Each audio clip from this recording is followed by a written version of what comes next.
लगभग 2-2.5 घंटे से चल रही है। आप लोग शुरू से ही सहभागिता में आपकी देख पा रहा हूं।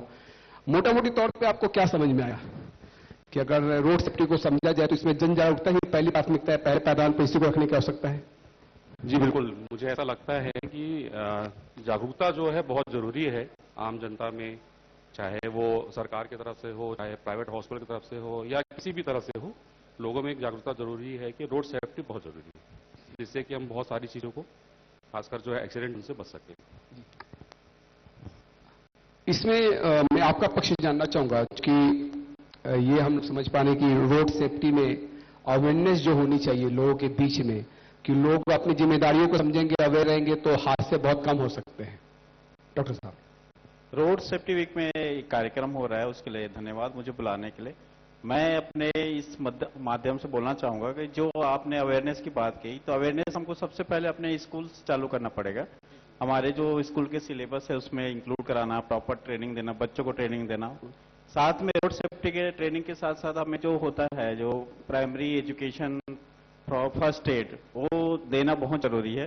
साथ में जो गांव में हम कैंप करके अपने जो भी बच्चों के पेरेंट्स होते हैं या हमारे गांव वासी होते हैं, उनको प्रॉपर तरीके से अवेयर करना कि रोड सेफ्टी के साइन क्या होता है, एजुकेशन क्या होता है, रूल्स रेगुलेशन क्या है, उसको प्रॉपर फॉलो करवाना, प्रॉपर इम्प्लीमेंट करवाना, ये बहुत ज्यादा जरूरी है। साथ में हमको जरूरी है कि हमारे जो भी फर्स्ट एड के लिए ट्रीटमेंट की आवश्यकता है, जो हमारे प्राइमरी जो हेल्थ केयर सेंटर है उसको बिल्ड करना प्रॉपर तरीके से, कि अगर कोई भी हमारे एक्सीडेंटल केसेस आ रहे हो उसको प्रॉपर तरीके से ट्रीटमेंट दे सके, ये बहुत ज्यादा जरूरी है हमारा। एक बात और कि बच्चों की शिक्षा की बात हो रही है कि 1 से 10वीं तक में इसको सिलेबस में शामिल किया जाए, तो आपको लगता है कि बच्चे जो ट्रैफिक रूल रेगुलेशन है उसको समझ पाएंगे? क्योंकि अभी आप देखिए कि रायपुर शहर की अगर बात कर ली जाए तो जेब्रा क्रॉसिंग है, उसको लोग क्रॉस कर जाते हैं जबकि उसको क्रॉस नहीं करना चाहिए। सर अभी हमारी प्रॉब्लम क्या है कि हम जो एजुकेशन होता है, देखते हैं हम लाइसेंस बनाने जाते हैं तो उसमें 15 मिनट का एक लर्निंग कोर्स होता है। इसको वहां पे तो करते हुए बहुत बढ़िया है, अगर हम इसको शुरू से हमारे सिलेबस में चालू करें, मान लो 10वीं से चालू करते हैं, ताकि एक प्रॉपर तरीके से तब बच्चा जब वो अपना बाइसिकल चलाने लायक हो जाएगा 18 साल के बाद, उसको उस रूल्स रेगुलेशन मुझे कैसे फॉलो करना है, क्या सिग्नलिंग है, क्या इंडिकेटर है, उसको प्रॉपर फॉलो करके तभी जाके उसके मन में हम जाते हैं। अभी हम शुरू से तो हमको पता नहीं रहता है स्कूल लाइफ में, अभी सडन जाते हैं लाइसेंस बनवाने के लिए, वहां 5 मिनट का टाइम होता है कि भाई आप सिग्नल को जान लो और प्रॉपर तरीके से आंसर दो। ऐसा नहीं होना चाहिए।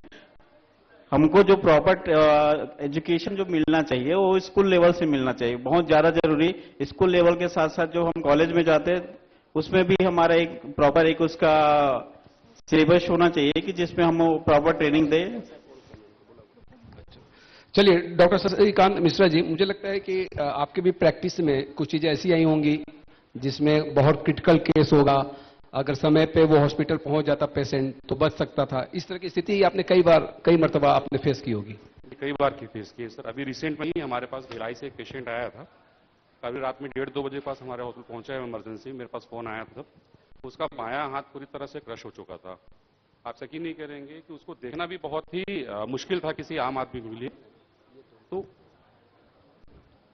वो बहुत ही मतलब ऐसा रहा है कि आप उसको देख नहीं सकते। ऐसे कंडीशंस में हमको डील करना पड़ा और वो आए हैं रात में करीब 2 बजे के आसपास आए हैं। हमारी पूरी टीम, श्रीराम हॉस्पिटल की पूरी टीम, ऑर्थोपेडिक सर्जन, आपके जो है जनरल सर्जन, क्रिटिकल केयर की टीम, ट्रॉमा सर्जन, सभी ने मिलकर जो उनको किया और आज वो पेशेंट डिस्चार्ज हुआ है। मतलब काफी ये तकलीफ हुई है कि उसका हाथ हमें हटाना पड़ा है, बट हाँ उसकी जान बच गई। डॉक्टर साहब, हम लोगों ने पिक्चर देखी थी मुन्ना भाई MBBS, जिसमें वो बोलता है कि पहले फॉर्म भरो।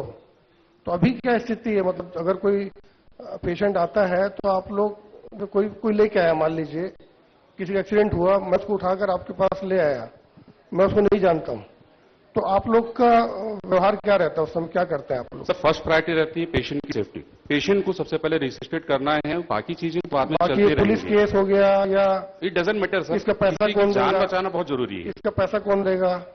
नहीं बिल्कुल इलाज का पैसा लोग बचते हैं। किसी भी अगर देखिए कि रोड एक्सीडेंट में तड़पते रहते हैं। नहीं, मतलब ये इसका अवेयरनेस बहुत जरूरी है पब्लिक में कि अभी सुप्रीम कोर्ट का गाइडलाइन भी जारी हुआ उसमें, अगर कोई किसी का एक्सीडेंट हो गया है तो आदमी बचना चाहता है क्योंकि उसको वो डरता है पुलिस से, आपके पास जाएगा तो आप बोलोगे किस आपके रिश्तेदार है क्या, हाँ। तो उसका मैं जानना चाहता हूँ कि जैसे मान लो आएगा कोई आदमी और वो अचेत है, अब उसका नाम तो पता है कोई नहीं है, कौन है क्या है, और उसका इलाज कैसे करेंगे, अब उसका खर्चा कौन देगा? सर कोशिश करते हैं कि हॉस्पिटल उसको बियर करे, बट ये भी रहता है कि कहीं न कहीं पे हमें ये भी रहता है कि सामने वाले के जो रिश्तेदार वो आ जाएं। तो कई बार ऐसी सिचुएशन रहती है कि सर हमें उनकी सहमति जरूरी होती है, बिकॉज ऐसे में मैंने अपने प्रैक्टिस में देखा हुआ है कई बार रिश्तेदार मुकर जाते हैं कि आपने हमारे आए बिना ऐसे क्यों किया।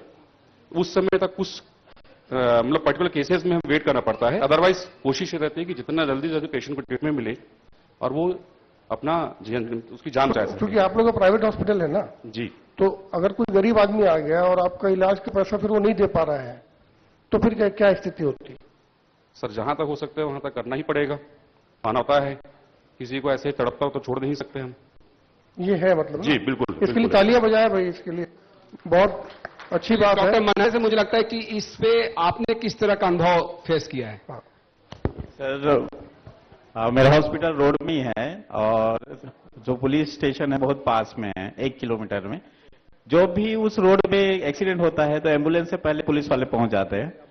पुलिस वाले प्रॉपर तरीके से मेरे पास केस को लाते हैं। उसके बाद जो भी उनके पास रहता है, पहले तो मैं पेशेंट को शिफ्ट करके कैजुअलिटी में शिफ्ट करके उनको प्राइमरी ट्रीटमेंट देना रहता है कि प्रॉब्लम्स कहां पर है, क्या क्या प्रॉब्लम्स है, उसको पहले सॉल्व करो। पेशेंट को थोड़ा स्टेबल करके फिर जो भी पुलिस वाले लाए हैं उनको बुलाना। पुलिस वालों को भी बोलते हैं कि भैया जो भी इनके रिलेटिव है उनको बुलाइए ऐसे करके।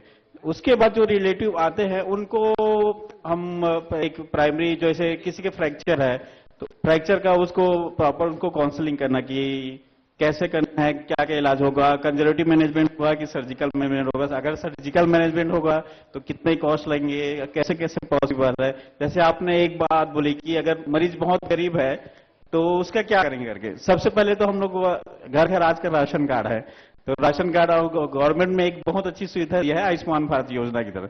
हम मरीजों को बोलते हैं कि भाई आपके पास राशन कार्ड है क्या, ऐसे करें। हम ये नहीं पूछते कि आयुष्मान कार्ड है क्या करें, हम पूछते हैं आपके पास राशन कार्ड है क्या, क्योंकि राशन कार्ड हर किसी के पास है। जरूरी नहीं है कि उनके पास आयुष्मान कार्ड बना है कि नहीं बना है, लेकिन राशन कार्ड मोस्टली हर पेशेंट के पास रहता है, जैसे वो बीपीएल हो या एपीएल हो, तो उससे हमको एक काफी कुछ सहायता मिल जाती है।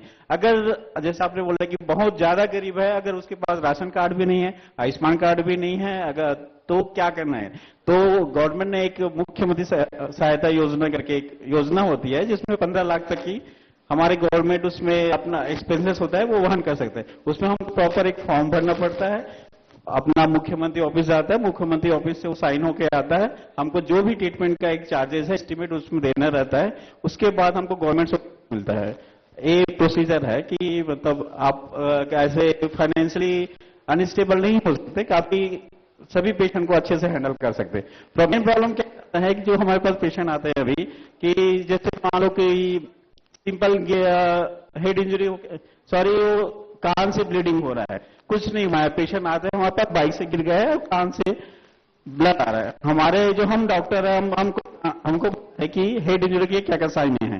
हेड इंजरी के साइन क्या है, ये ब्लीडिंग, आई से ब्लीडिंग, मुंह से ब्लीडिंग हो रहा है, नाक से ब्लीडिंग हो रहा है, कान से ब्लीडिंग हो रहा है, आंख में आपको ब्लड दिख रहा है काफी, लॉस ऑफ कॉन्शियसनेस है, कुछ समय के लिए लॉस ऑफ एलओसी बोलते हैं हम लोग कि आपने बेहोश हुए थे क्या, कैसे करें।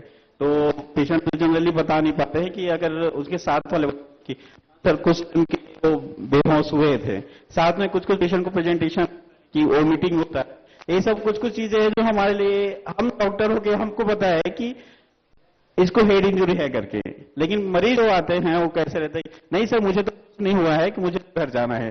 प्रॉपर हम लोग अपना ओपीडी देखते हैं, इन्वेस्टिगेशन प्राइमरी जो मैनेजमेंट का है वो करना रहता है। उसके बाद जैसे मैंने बताया कि काउंसलिंग करना रहता है, काउंसलिंग बताना रहता है कि भैया आपको हेड इंजरी है, आपको सीटी स्कैन कराना पड़ेगा। लेकिन अवेयरनेस की कमी बोलूंगा, जो अभी हम एजुकेशन अवेयरनेस की बातें कर रहे हैं कि आज कि एक प्राइमरी लेवल से एक एजुकेट करना है, हेल्थ साइंस को प्रॉपर, अपना जो रोड सेफ्टी साइंस को जो प्रॉपर बताना। पेशेंट बोलता है कि हमको पता है कि उसको हेड इंजरी करके, सर मुझे कुछ नहीं हुआ है, मेरे को घर जाना है।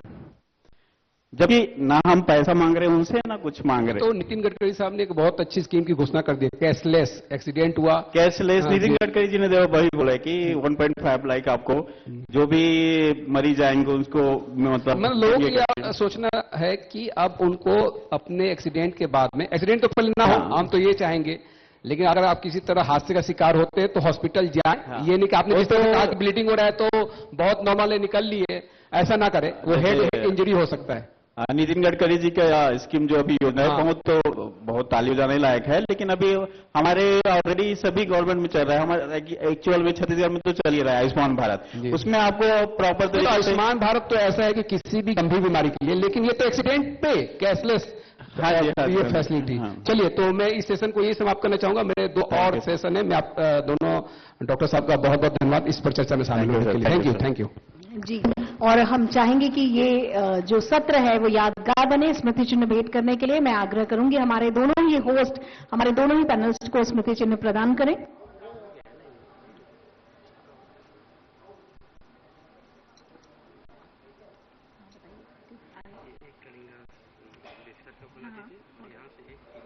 जी, ये एक बहुत अच्छी बात है कि ट्रैफिक पुलिस अभी स्कूलों में